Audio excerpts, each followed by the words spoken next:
They describe Viktor Orbán as an authoritarian. Are you working for a nationalist extremist regime? Well, no, I'm not. They started to describe Hungary as an evil country, but then something changed, and I think that change was Trump. Your prime minister's instinct to fight against chemical castration of children, how did he know to go against it? He's a devoted Christian. He thinks that the foundation of modern politics in Europe should be Judeo-Christian. The media is yelling at you and your party saying you need more people. Because of our migration policy, we have to pay €1 million fine every day. Because every single day you have to pay a fine? Isn't it insane? Director Orbán, thank you for coming into PragerU. It's such a pleasure to sit with you. Good morning. Thank you very much for having me. You know, for the longest time, I think Eastern Europe looked at the West to try to save it. Do you think that's a fair statement? Well, I agree with the statement, but you know what? Hungarians, it's a small landlocked country with 10 million people with a rich history, 1,000 years old country. But, you know, our goal is really not to educate others, but you know, like try to save ourselves. And this is why we got into confrontation with some modern Western values like wokeism and some others, because we realized quite early that these ideologies are actually destroying the society and making it harder for our nation to thrive again, which is our goal. So this is why we are trying to save and protect ourselves, to provide security and economic opportunities for our people, but we're still integrated into the West, and we hope that there is still a possibility for the West to regain control, if I may put it that way. Well, I think things are changing somewhat, at least in the United States. I'm not sure about Europe. Yeah, I'm much positive about the United States. I mean, when you read about how the Europeans think about Viktor Orbán and your party, they describe Viktor Orbán as an authoritarian, as a complete nationalist extremist. And I'm curious, what is your answer to that? Are you working for a nationalist extremist regime? Well, no, I'm not. So 10 years ago or 15 years ago, it was very hard for us to defend our country, because as I just mentioned it, I'm speaking a language which is very rare. Only 12 million people speaks that language on earth. So if you want to understand what's going on in Hungary and how the internal political environment looks like, you have to speak the language. Otherwise, you are just an outside observer. And for this reason, no one was really interested in Hungarian politics. But the liberals, based on their I think crazy foreign policy agenda, they started to portray countries which were not in line with the liberal agenda as evil countries, and they started to describe Hungary as an evil country. But then something changed, and I think that change was Trump, because when Trump came in 2016, and the American people started to realize that how biased the liberal media, the mainstream media is with Trump, that they are saying nonsense things about him. So you can argue about whether his policies are good or not, personally, and you can argue about many things, but like portraying him as a fascist, authoritarian evil is just false, and all the Americans understood it.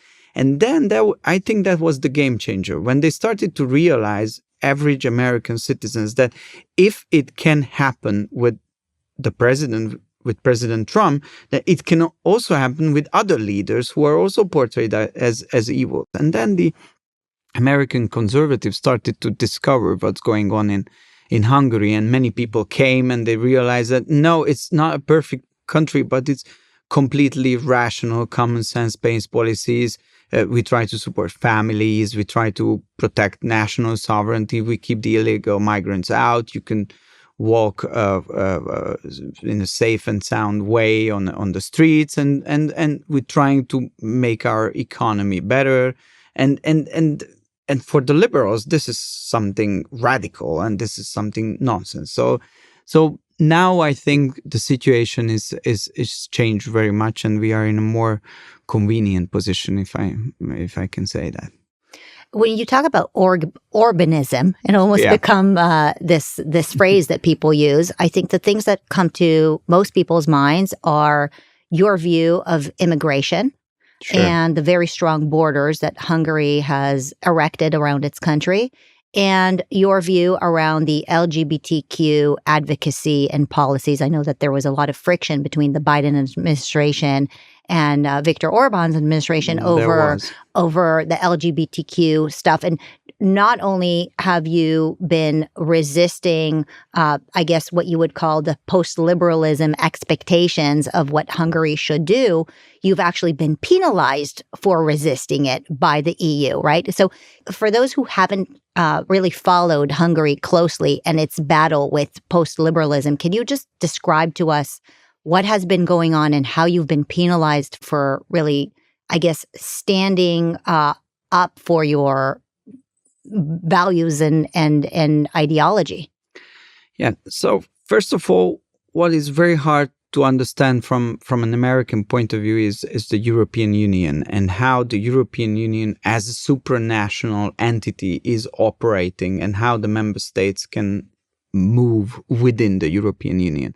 The European Union itself was, and it's still, I think it's a good initiative, because the idea was that we should have a common market, because then we are talking about 450 million people, and it's good from an economical point of view than having 27 separated member states.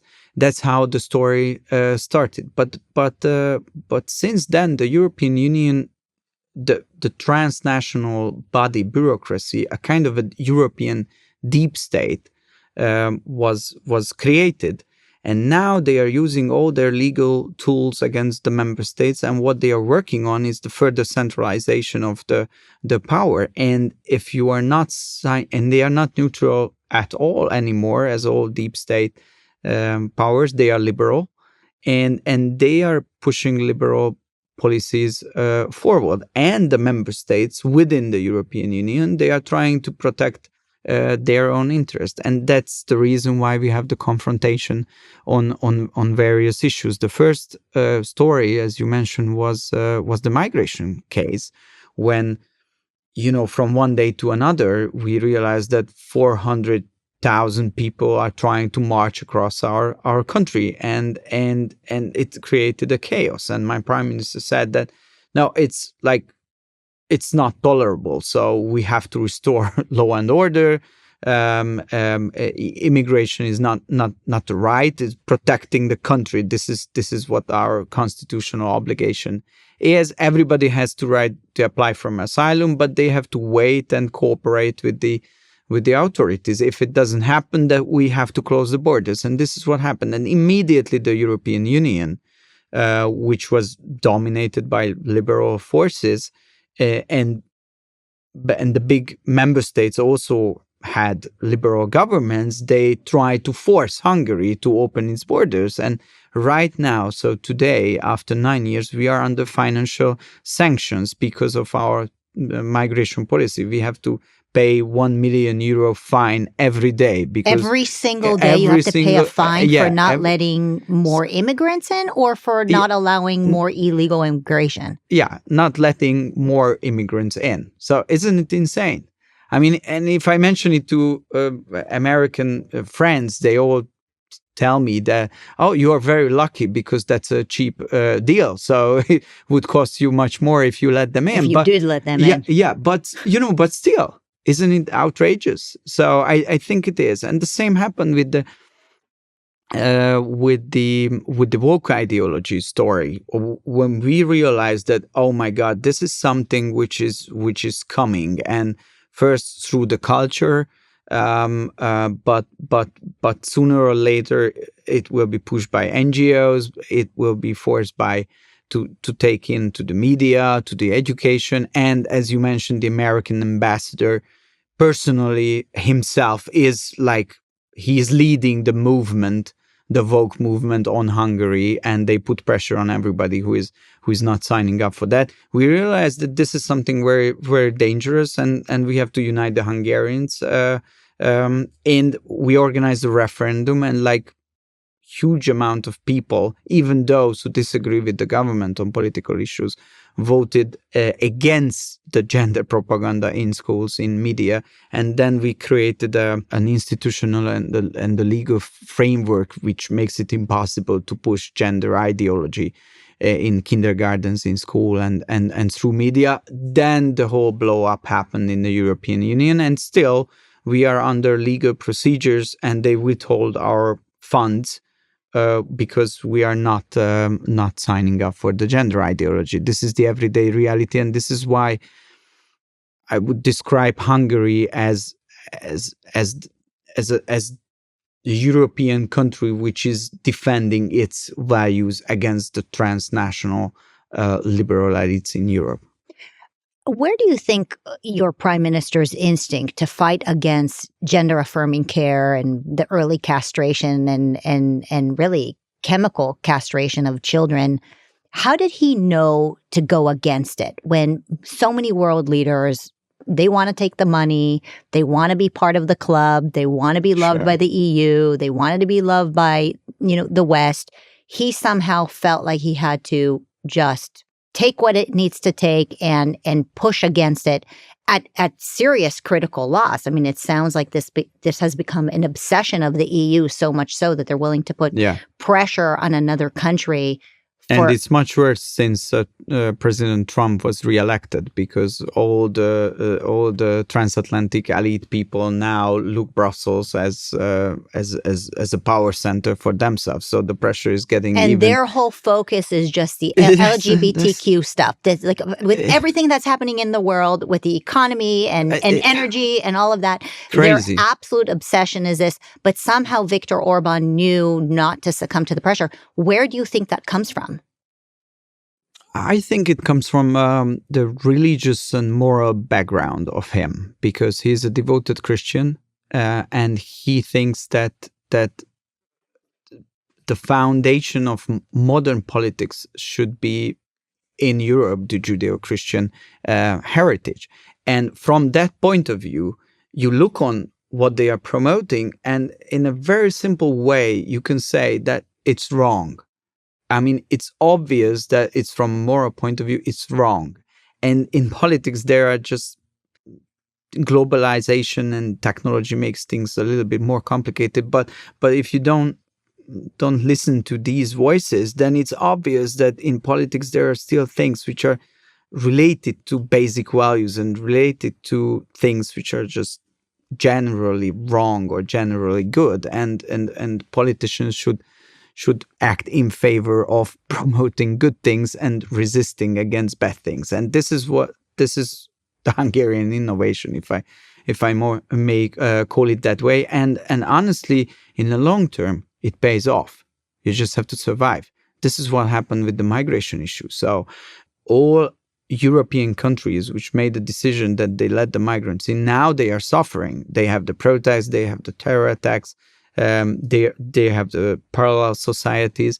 Meanwhile, in Hungary, things are safe and sound. So even if in the short term, it seems to be a harder path, in the long term, that's the good thing to do. Right, and that's ultimately what makes of a good leader, one who is able to see around corners and not just focus on the current pressure. Do you think, I've been reading now that Italy, Austria, maybe even Spain, they're thinking about changing their immigration laws.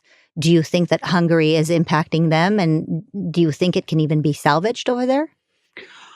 Well, what I see now in Europe is that there is a lot of communication. So even the liberals realize, just as it happened with the Democrats, that they realize that, it's not sustainable, their open door policy and their communication about, being positive with all the things. If you are not, then you are racist, because even they realized at the end that it's not sustainable. And they changed their communication. They didn't change their policies, but they changed their communication. And this is exactly what is happening in Europe, that the liberals, they realize that they have to use a different language. but in reality, the policies are remained unchanged. So honestly, stopping illegal migration, it's not so complicated. So from the policy point of view, it's not a complicated issue. You just have to use your money, resources to stop people on the borders and not letting them in. So if you are really and honestly committed, you can do it, because you deport those who are in your country illegally and you don't let the illegals in, and you create a system where you are able to prevent them to enter illegally into your country and to provide them opportunity to apply for asylum from outside. Full stop. This is it. It's quite simple. You just need to use your resources. So if it doesn't happen, it's not because it's impossible. It's not because it's a complex issue which cannot be solved under modern circumstances, but it's because in reality, they don't want to do it. Why? They still want immigration. Why? Why do they want illegal immigration? Because they are their voters. They will vote for liberals. So nobody who is coming to Europe as an illegal migrant would vote for a Christian democratic political party. No one. Because they want liberals and socialists. So they want the socialists who are providing social aid for them, and they vote for the liberals who don't push Christian society-based values and force them to accept these values. But don't they care about the fact that many of the immigrants that are coming in can't be properly inculcated into the society? And, oftentimes we know that illegal immigration could lead to a lot of crime and infrastructure problems. Don't they care about that? They care so much about their votes? Yes, because what they realize is their popularity rates are going down. So it's like they have to do something against it. And for this reason, they want to speed up the process, because the more people they are bringing in, and the more people they are able to manage to have voting rights, it will increase their support. So it's a paradox, but it's still true that unfortunately, if the situation is getting worse, then there's speeding up the process in reality to counter the loss what they have. So this is what's going on in unfortunately in Europe.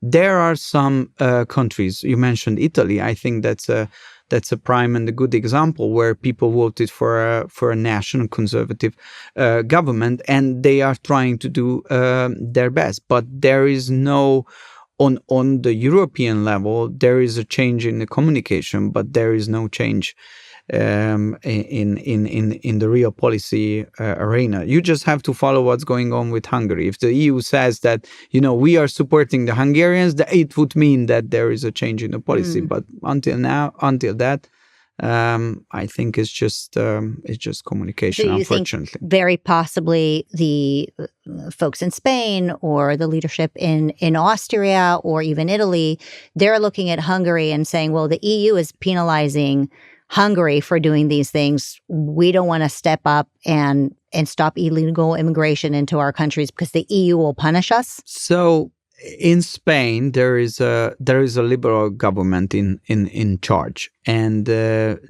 all liberal parties get united. Although the people voted for the conservative parties as a coalition, they could form a majority and they could keep the power. So what is going on now is the liberals are desperately, they do everything and they make a compromise with everybody else to keep the right out of power. And the same happened in Austria, where the most popular party who won the election was the so-called Freedom Party, which is an ally of the Fidesz party in Hungary. And all the other parties, the so-called mainstream parties from the right and from the left, they formed a coalition against them to keep them out from power and stopping the radical change on the migration policy. The same thing happening in France and the same thing happening in the Netherlands, where they could form the coalition around Wilders, who won the elections, but the coalition collapsed because Wilders and his party was the only one who was saying that, look, people voted for me because they wanted from me to stop immigration. And what you are doing, you are just hijacking this, and it cannot go on like this. So the coalition did break up. So the fight in Europe is still going on for the soul of Europe, I think. I listened to an interview that you were on with the BBC. I actually recommend, as much as I don't want to promote the BBC, I actually do recommend that episode because it was such a reflection of how the animosity towards Viktor Orbán is propagated through European media. And one of the things that the interviewer was fixated on was about the replacement rate in Europe, right? Not having enough children in order to replace Europeans. And illegal immigration is supposed to be the solution. I mean, I had to replay the question several times because he was effectively screaming at you saying, do you have enough Hungarians living in Hungary? Why aren't you allowing more illegal immigrants into the country in order for you to have a replacement rate, which to me was a twilight zone because on the one hand, these post-liberals say that humans are parasites on Earth, that we should not have more children, that, you send your child to college, you send your daughter to college, you tell her to not have more children, right, and to focus on becoming a corporate slave instead, right? And then on the other hand, the media is yelling at you and your party saying you need more people. And so I'm wondering, how do you reconcile this problem that Europeans have? They know they don't have enough people because they're not having enough children. And so in order to have enough people, they're bringing in more illegal immigrants into their countries, and they're expecting you in Hungary to do the same. Yeah. That's the story, and in a nutshell, and this is why we are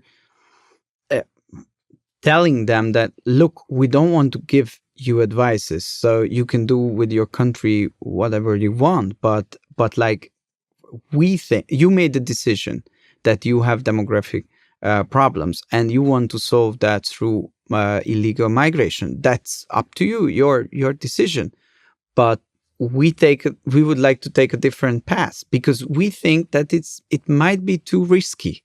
So that's the only thing what we say, that it's risky because those who are coming in, they are coming from a different society, and they just now don't seem to be wanting to get integrated into your systems, but they want to preserve their own identity. And if there is a confrontation between the two identities, then it's getting very tensionous immediately, and it's very hard for them to integrate into the labor market. So then you spend your money on these policy issues, how to integrate people. It's an enormous amount of money which could have been spent to other issues, for example, supporting families, supporting your own families, and that's where the Hungarian position comes in, that what we want is just to leave us alone. So we don't want to force you to follow the Hungarian approach, but please don't force us to follow your approach. And our approach is that even if it's harder and even if it's more complicated, and we are very transparent on that, so supporting families and changing the demographic decline for every developed country, it's a challenge. It's the biggest challenge. And we Hungarians are trying to figure it out how to solve it. And it costs a lot of money for us, because another liberal lie is that they say that the pro-family policy type of people are trying to put pressure on the individuals to have children. This is a lie.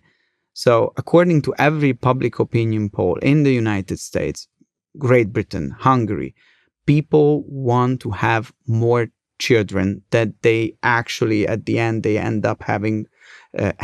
And for this reason, the state has an obligation to support the people who want to have more children. They just don't get enough support from the government. So we want to spend our money on not integration of the migrants, which is a very risky procedure under the current circumstances, but on supporting those who want to have more children. So, for example, we just introduced another measure, family policy measure from next year.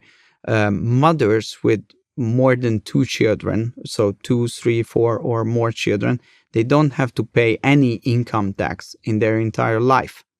So that would benefit you, for example, as well, greatly. And because we are trying to figure out how to combine tax cuts with family policies, solving the housing issues with family policy, solving the demographic issues. And this is an experiment, what we are doing. But just please leave us to try to figure it out and do not force us to follow this crazy suicidal migration policy, what you promote. This is the general debate now. Do you ever consider, given the fines that the EU puts on your country, that you don't want to be part of the EU anymore?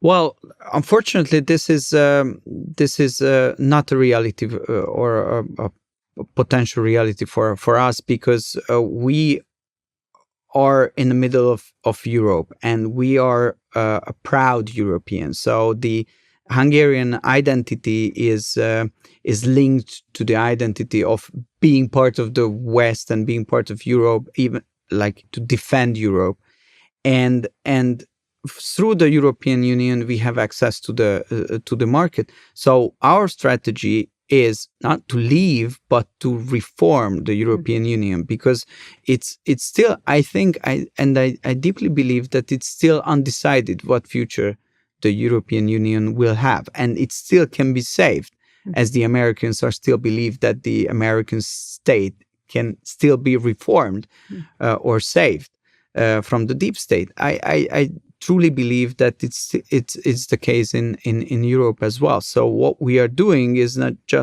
leaving, but try to reform it and try to. This is how it is described by my prime minister, that we should occupy Brussels in a sense that changing the institutional culture from within, because if we are not doing it, they will bring all European nations down, and we cannot let it happen. So it's one of the ways you're trying to reform Brussels and the EU is through your lawsuit against them? Maybe you can explain the lawsuit. We are doing that as well. We organized a party coalition, an international coalition of national conservative parties. It's called the Patriots. Now is the third largest party in the European Parliament. We want to make it bigger and bigger and bigger. They are very successful on local elections. My prime minister is in the council meeting, so he is voting in the name of Hungary. We are always looking for allies. It's a complex, complicated issue, but it's not impossible to find allies. For example, in the Ukrainian-Russian war, now it seems we have Slovakia also, when we both are more on the American side, that we should be just neutral observers, not getting into that conflict, but get back the track of diplomacy as quickly as we can.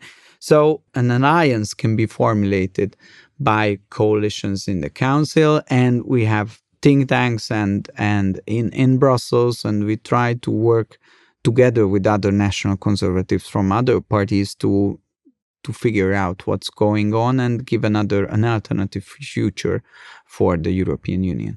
Well, you mentioned the Ukrainians. But it's a long fight, so it's not going to work like this. All important fights take a long time, I guess. You mentioned the Ukrainians and the Russians, and I know there's been much criticism against Viktor Orbán when it comes to his lack of involvement and lack of support of Ukraine. And your response is you're somewhat neutral, but I'd love to hear your perspective on whether the West and other countries should get more involved in defending Ukraine. And is the reason why you're not pushing against Ukraine is because of your reliance and entanglement with Russia and their natural gas and resources that you buy from them?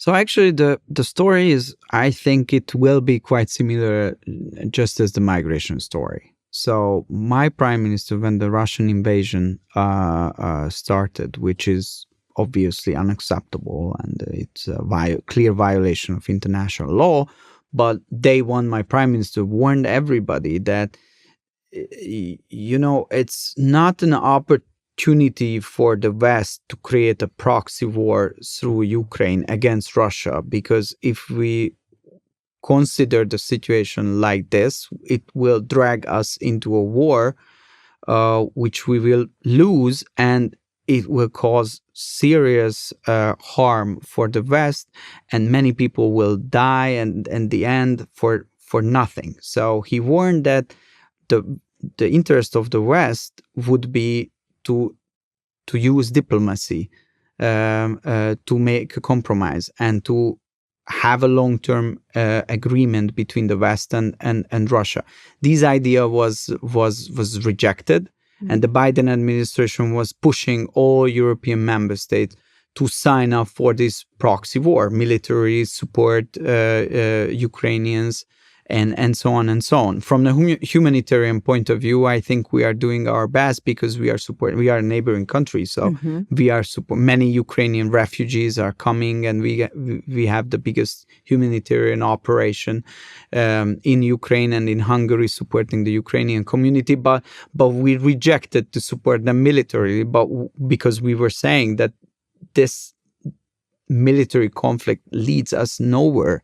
So leads us in a very bad place where hundreds and hundreds of people are dying for nothing. And what happened? Like after 3 years, this is where we are now. So my prime minister last year, when he was president of the European Council, he decided to make a peace mission. And he visited Kiev, then he went to Moscow, then he went to Beijing, then he met with the NATO leaders, and then he met Trump. And he wrote a letter, just 2 pages, where he described the situation that the problem now is that both parties, the Ukrainians and the Russians, based on different calculations, are committed on the continuation of the war. So they have an argumentation why they have to continue to fight.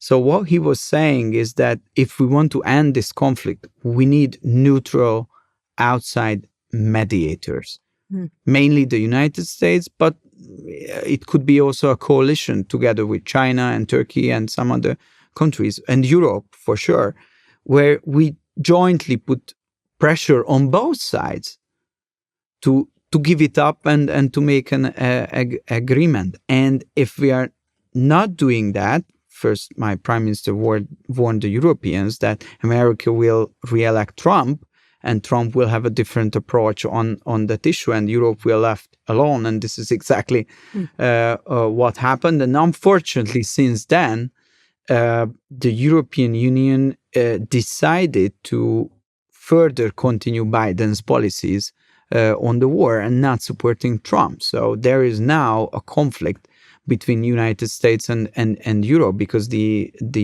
Europeans are just having the continuation of Biden's policies on the war, and they are just undermining Trump's effort to find a way, which would be very complicated, because as my prime minister described, both parties have an argumentation why to continue it. So it's even for the United States and even for the president of the United States, it's a very complicated diplomatic efforts. But we have some success. So restoration of communication channels, direct talks between US and Russia, direct talks which was initiated by the president between Ukraine and Russia, which didn't happen for like 3 years, and some prisoners exchange. But so far, unfortunately, they were not able to reach a short-term sustainable ceasefire. What do you think Hungarians' reactions are to Donald Trump's approach for diplomacy? I think it's a very good approach. We Hungarians, we are very much, and not just the political elite or the politicians, but the average Hungarian citizens, they are very thankful to Donald Trump. And I think it's not just in Hungary, but it's in many other places, because finally a leader came and told that, morally, our obligation is to make peace, or at least, even if it seems impossible, we should try.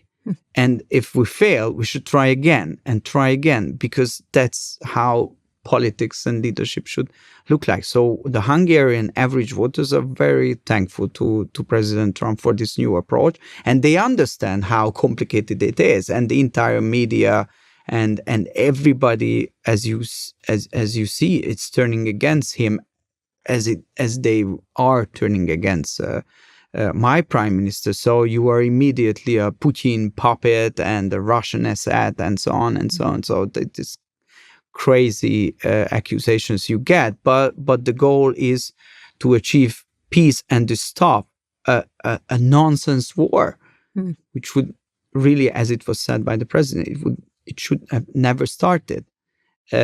So I think many people are very thankful to him. You mentioned media.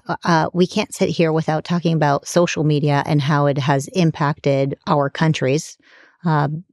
Obviously, you see vile things written about our president, Donald Trump. There's vile things written about, your prime minister, Viktor Orbán.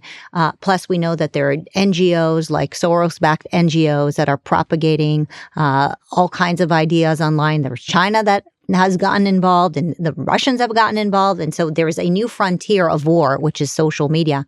And I'm curious, how does your country view the impact of social media on politics? Well, we have a debate going on in Hungary about this foreign influence in domestic politics, and it turned out that in 2022, the Soros network and the network behind the Democrats, USAID, and the usual suspects were interfering in the Hungarian elections on the opposition side, so that the Hungarian opposition, and I'm talking about the political party, talking about the media environment, talking about the NGO networks, were supported by liberals from outside to overthrow the Hungarian government.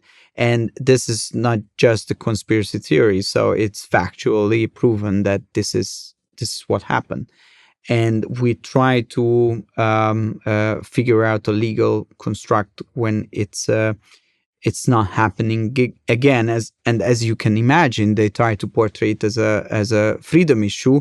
Only those media outlets are arguing against the proposed legislation who were financed, surprisingly, by foreigners. So none of the serious countries can accept a situation where politics is financed from outside. So if American politics is financed from China, or Chinese politics is financed from United States, or German politics is financed from France, or French politics is financed, it's unacceptable. And I think we Hungarians, we know that we are a small country, and if you don't have to have too much money to get an influence in Hungarian politics. But if we let it happen, that we lose actually our sovereignty. And this is what our ancestors were fighting for like 1,000 years. Okay, probably a couple hundred years ago, they came in a different way, but our people were fighting with the same mindset to preserve the right of the Hungarians to decide the future of their own country, and it didn't change since then. So we try to figure out a legal way and a legal mechanism, a constitutional mechanism, how to protect the Hungarian politics from foreign influence. But as you can imagine, it's just we are again like treated as the most evil political force on earth. Well, it's a tough thing for me as an American. I hate to say this, but I think we almost take freedom of speech for granted in the United States of America because, we're born in this place. And so, Of course, we can, have political dissent. But I am aware of the fact that foreign adversaries are taking advantage of our freedom of speech. And they take advantage of the fact that we believe in this so much, and we continue to believe in it, even though it creates this kind of exposure, right? I'm just in the United States and in Hungary. Every day there is a demonstration. Previously, it was definitely financed from outside. I don't know now, but these Antifa gender people, but just like a couple hundreds of people every day, they are shouting on the streets and protesting against the government. But we let it happen. Yeah. That's freedom of speech. It has a cost, but But there are some rules, like you can speak freely, but this kind of foreign influence without being noticed, it's a democracy problem. Yeah, it's becoming very scary.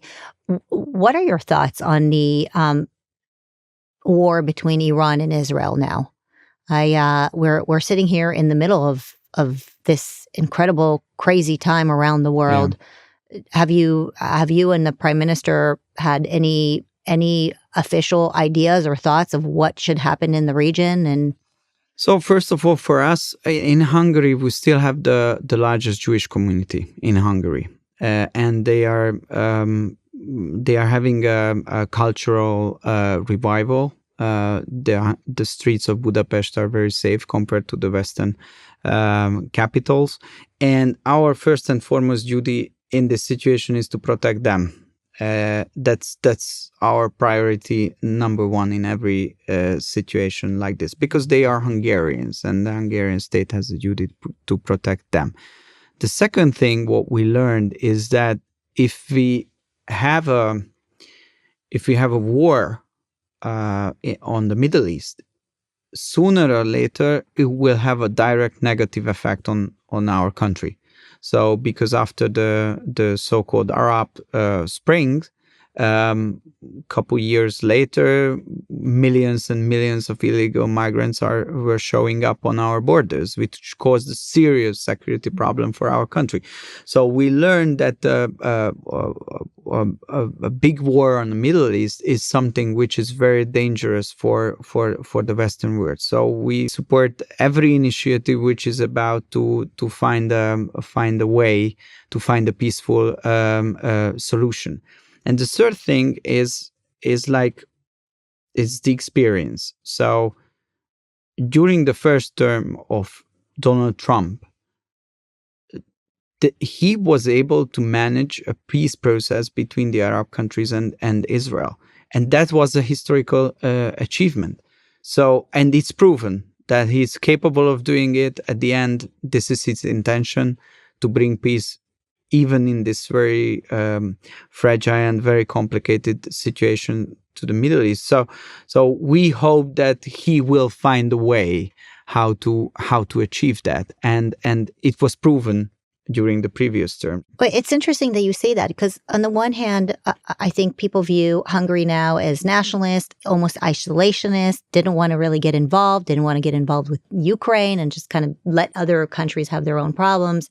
But on the other hand, you're saying that maybe America shouldn't be entirely isolationist and should somewhat get involved in what's happening in the Middle East, because what you're saying, am I summarizing this correctly, what happens in the Middle East never just stays in the Middle East, it somehow spills over to the rest of the world. And so how does Donald Trump reckon with both ideas of wanting to basically focus only on our nation here, the United States of America, but yet again get involved with the Middle East, and what does that even mean? Sometimes diplomatic talks don't necessarily yield peace. Yeah, I agree with you. It's a very complicated issue, and it has to be decided by the Americans and now by the president of the United States of America. But whether you like it or not, America's position in the world is different than Hungary's position in the world. It's a different responsibility. As well. We are just a small mouse in a room full with elephants. So it's like, this is why we should all be very cautious on what giving advices to other countries. We have our principles and we have our priorities, like supporting the Hungarian Jews, accepting the right of Israel to defend itself, but deeply believing in diplomacy, that through diplomacy we are able to prevent war, which would be very bad if we have a long war.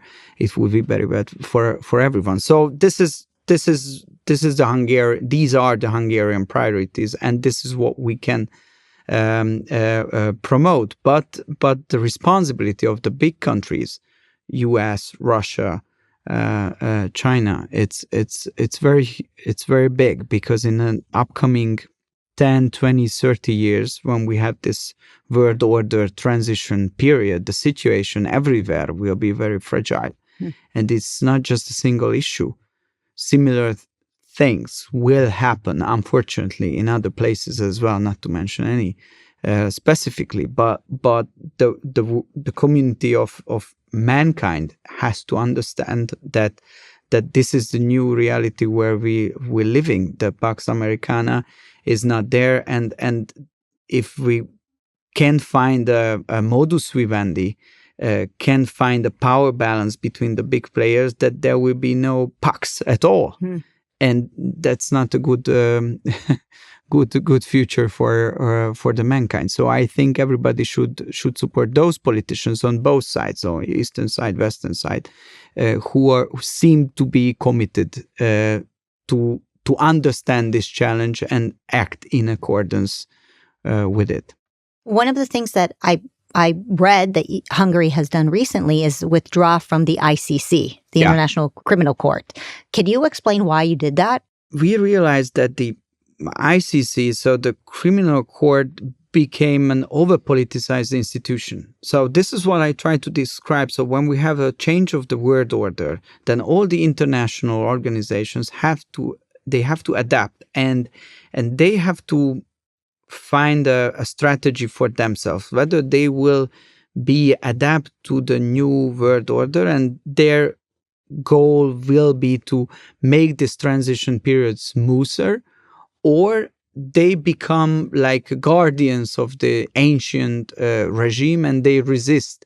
And the ICC, I think, made the decision that they still on the side of the liberal, globalist, anti-Israel agenda, and they politically intervened into conflicts, into the Ukrainian-Russian conflict and into the Israeli-Palestinian conflict as well. And based on their decisions, they made the potential peace agreement, the achievement of of a potential peace agreement, harder. And honestly, we Hungarians think that we don't need international institutions like this. We need international institutions which are dedicated to make peace efforts in every single conflict easier. But if you make decisions which are making it impossible to have direct contacts with the leaders, with those leaders with whom, without them, it would be impossible to make a peace agreement, then it's simply not a sustainable position in the 21st century. So this is why we made the decision to withdraw. Director Orbán, one of the things we try to do here at PragerU is to teach what isn't taught. And oftentimes we really do go against what you'll find in most traditional universities. I'm sure it's not exactly what's being taught in European universities. You know, this idea that humans are parasites on earth and that we should not have more children, that women should become corporate slaves and have a career before they have children. I have a career, but I have children too. And I always say the most important thing I've ever done is have kids. We teach that countries should have sovereignty, should have access to energy, because energy, he who has energy actually thrives and wins. These are things you'll never hear in most colleges and universities.